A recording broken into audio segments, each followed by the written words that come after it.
Ari Wasserman, who just, I mean, dude's a freaking baller, all right? Writes for us here at On 3, like I'm talking about right now with this article he has out on on3.com. Has a show with Andy Staples that's on every weekday morning, so lock in there. He put a piece out, I believe it was yesterday, and he hit on something we've talked about on this show a little bit as well, and I think it's time for us to address it. He talks about how Marcus Freeman has made Notre Dame likable. Which, I mean, you look at the history at Notre Dame and look at what they've been in the eye of the college football public. Hasn't always been the case. Like, yes, they have fans. I think you could argue they're the most popular college football team in the world based on the Catholic affiliation and based on how recognizable the logo is and Rudy and all that. But like for them to be truly likable in this season, I don't think that was a small feat by Marcus Freeman. So again, go check that out at on3.com by Ari. But here's our take on this, man. I never really had an issue with Notre Dame, to be real with y'all. Like I never really fell into the bucket of, oh, I can't stand the Fighting Irish and their logo and this, that, and the other. But I always did kind of feel like the no conference thing was a little bit weird. It's hard to explain to somebody that's just learning about college football, like, hey, there's the SEC, there's the Big Ten, the Big 12, the ACC, Pac-12, miss you. But this team, Notre Dame, they don't have a conference. They don't have a conference? No, they don't have a conference. So, do they factor in nationally to our conversation about, national championships and the college football play? Oh, yeah. I mean, they're always in that discussion. Really? Yeah. Do they get national TV spots? Oh, yeah. I mean, they got the national TV spot with NBC. That's like pretty much all that NBC, not all NBC, it's all the NBC at least used to major in when it came to college football broadcasts. And so I think, like, even when Notre Dame, and Ari makes this point, I think it's a great one, even when Notre Dame wasn't all that relevant from a wins and losses perspective, they were still relevant in the conversation when it came to the national college football picture. And I think that rubbed some folks the wrong way. Like, to me, the comp was they're kind of the coach's kid of college football. Like, we've all played on those teams. And not every coach's kid is this way. A lot of coaches' kids are, hard workers, grinders, and really talented. But a lot of the coaches' kids that you end up playing with, it's like, hey, this dude's not really that talented. Probably not actually the best for that position he's playing. We actually have two other dudes that can play quarterback way better than him and not throw 2 picks every other game. But he's got the same last name as the head coach, so therefore we're going to kind of give him special treatment. That kind of felt like Notre Dame, I think, for some of the college football public. Hey, they're not necessarily a team that's winning national championships. Actually, they haven't done it since '88. However, every preseason conversation, they're in the polls. They're always a dark horse to win the Natty. And then sometimes they'll make the college football playoff, too, and just get boat raced by a superior roster. They'll make the BCS national championship game and get just skull-drugged by Nick Saban's Alabama team. And so it kind of felt like they, again, this undeserved treatment and attention and all those things.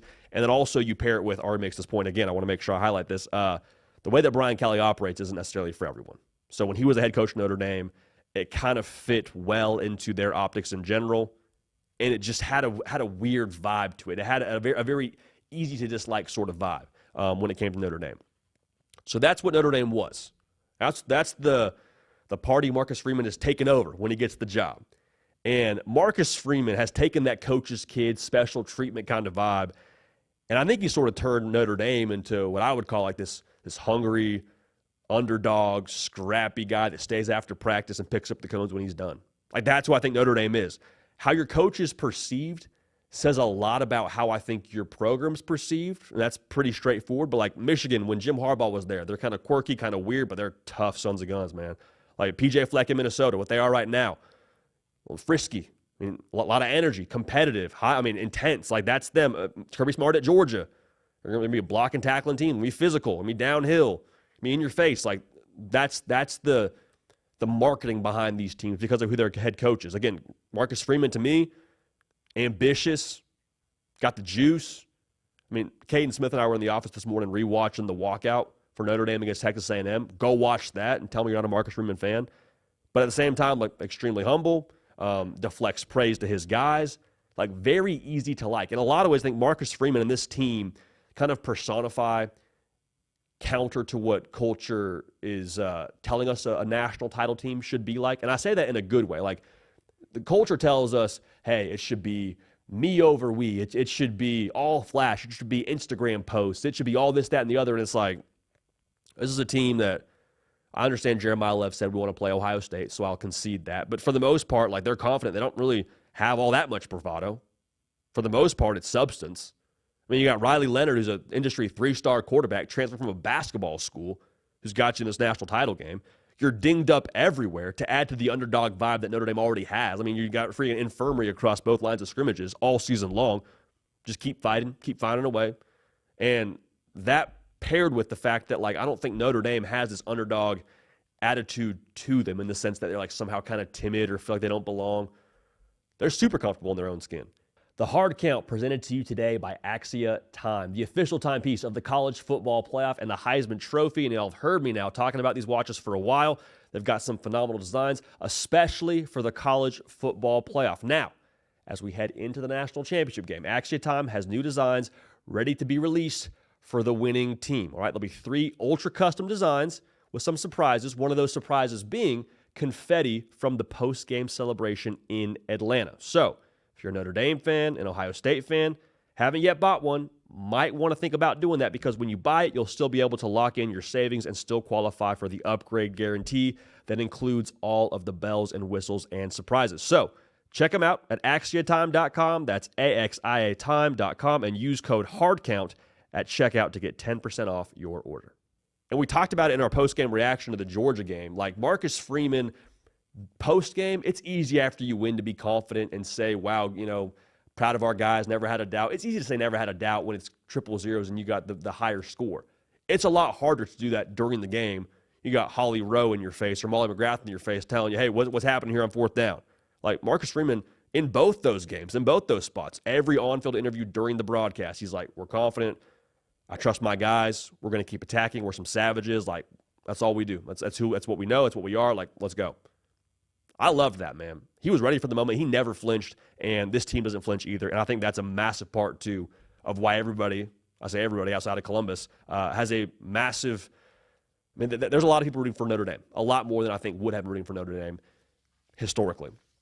So what does that mean for the future? It's great to have someone root for you, man. It's cool to have someone root for you. It's cool to have people in your comment section saying nice things, liking your posts, whatever, and all that. But, like, what it means for the future here is Notre Dame and their optics have changed. And optics, in a lot of ways, impact trajectory. And they at least get the party started, right? They get the momentum rolling. Because as Marcus Freeman has rebranded Notre Dame for the public, he's also rebranded Notre Dame for recruits.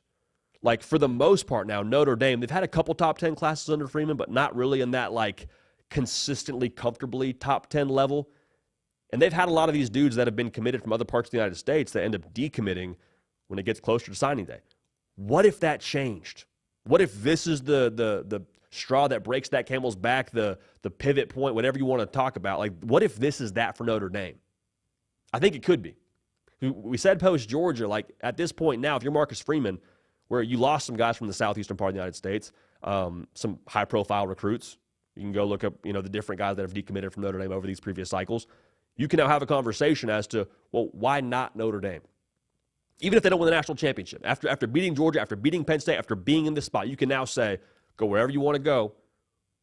But and make sure now you're not making this decision saying, oh, well, y'all couldn't compete with blank. Y'all couldn't compete with that team in the SEC, that team in the Big Ten.